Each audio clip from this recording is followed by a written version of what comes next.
Allez, salut et bienvenue dans ce nouveau tutoriel de la série dédiée à SQL.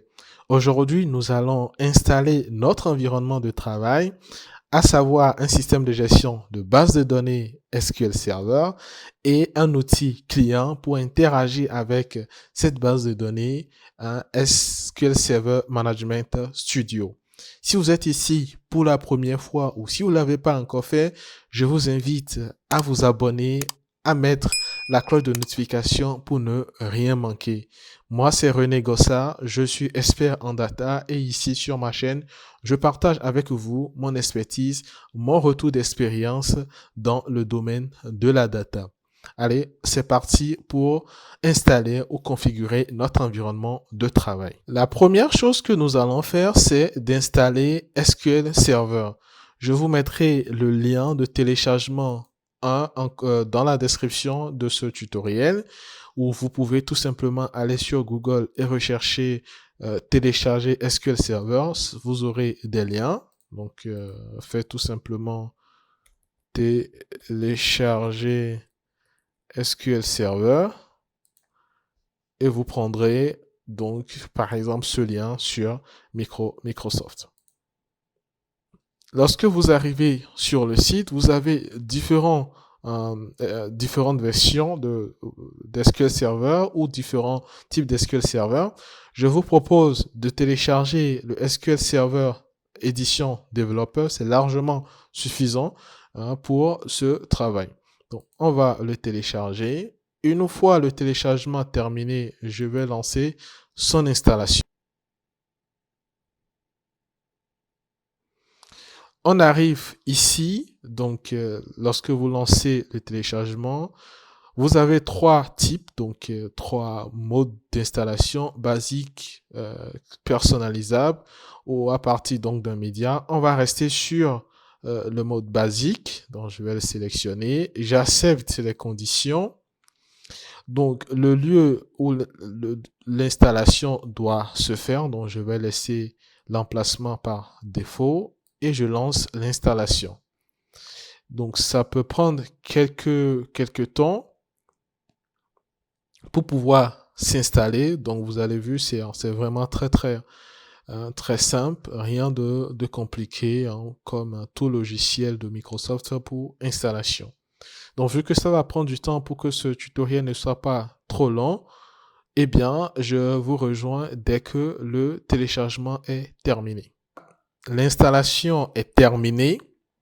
Donc, on arrive ici, vous pouvez retrouver là donc le, la connexion, donc la chaîne de connexion au serveur. Pour nous, c'est installé en local, donc vous avez le serveur, c'est localhost, et la base de données par défaut, c'est la base master. Après, vous avez donc des informations d'autres informations, notamment le dossier dans lequel c'est installé, ainsi de suite, ou les ressources. Ce qui est important à noter ici, c'est le serveur. Ici, c'est localhost, d'accord? Parce que c'est ça qu'on va utiliser tout à l'heure pour pouvoir nous connecter à la base de données. Dans le cadre en production, dans le cadre d'un projet, vous n'aurez pas localhost, vous aurez un lien avec un utilisateur et tout cela. On découvrira tout cela avec le temps. Mais pour le moment, voilà ce qu'il est important de retenir, le serveur sur lequel est installé votre système de gestion de base de données. Donc, à partir d'ici, vous pouvez donc fermer. Vous pouvez lancer l'installation de SQL Server Management Studio ici, mais selon les versions que vous allez télécharger, c'est possible que vous n'ayez pas ça. Donc, on va juste fermer. Oui, et on ira donc télécharger SQL Server Management Studio. Donc, pareil, sur Google, vous recherchez SQL Server Management Studio à installer. Je vous mettrai aussi ce lien en description de la vidéo. Donc, nous avons ici donc, le lien pour le télécharger et je clique là.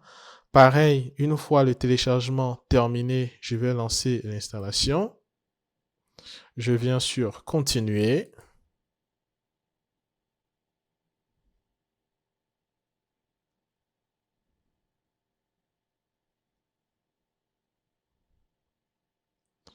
Ici, il me demande si je veux ajouter des composants supplémentaires, l'assistance IA ou des outils de la BI et tout ça. Bon, pour les besoins de notre tutoriel ou pour un début, on n'en a pas besoin. Donc, on va aller cliquer directement sur Installer.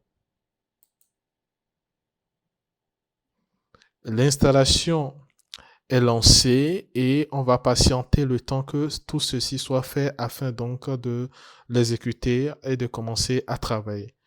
Donc, je vous rejoins, on revient tout juste après l'installation. Voilà l'installation de notre interface client, l'interface graphique de gestion de notre base de données est enfin prêt.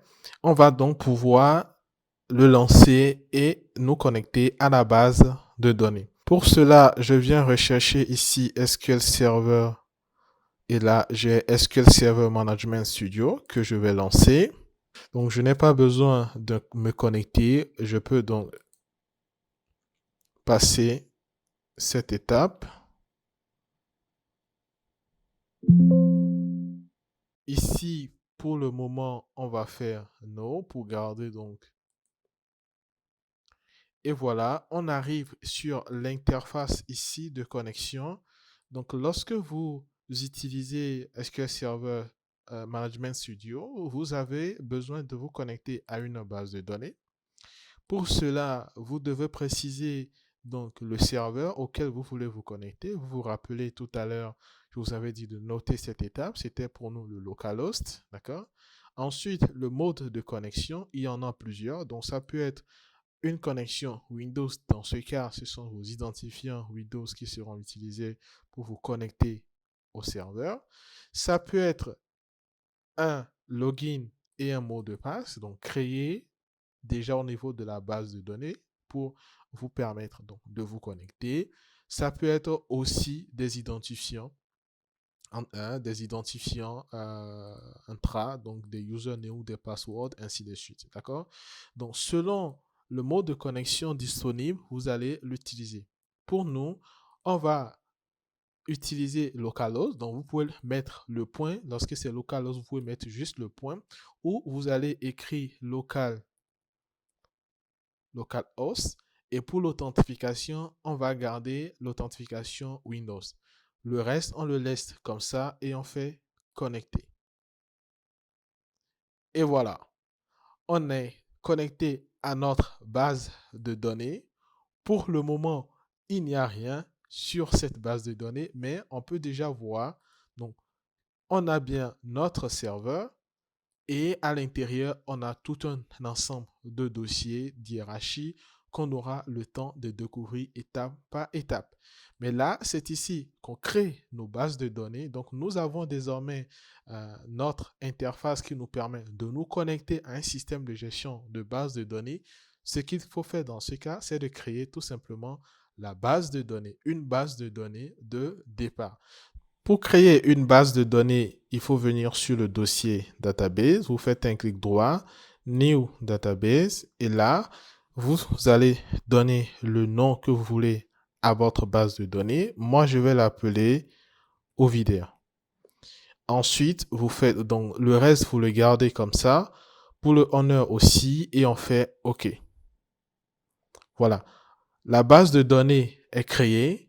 Si vous cliquez là-dessus ici, donc si ça ne s'affiche pas, vous revenez sur Database et vous actualisez. Vous allez normalement le voir apparaître. Donc, vous cliquez ici pour voir la structure de votre base de données. Vous avez donc les tables. Aucune table pour le moment. Vous allez voir d'autres composants comme les vues, les procédures ou les tables que vous allez retrouver ici. Donc tout cela, on aura le temps de le découvrir. C'est donc tout pour ce tutoriel. Si vous avez aimé, mettez un like, abonnez-vous si ce n'est pas encore fait, partagez autour de vous. Si vous avez rencontré des difficultés durant l'une des étapes d'installation, n'hésitez pas à le mettre en commentaire pour que je puisse vous guider là-dessus. On se retrouve dans le prochain tutoriel pour commencer la pratique. En attendant, je vous dis à très bientôt.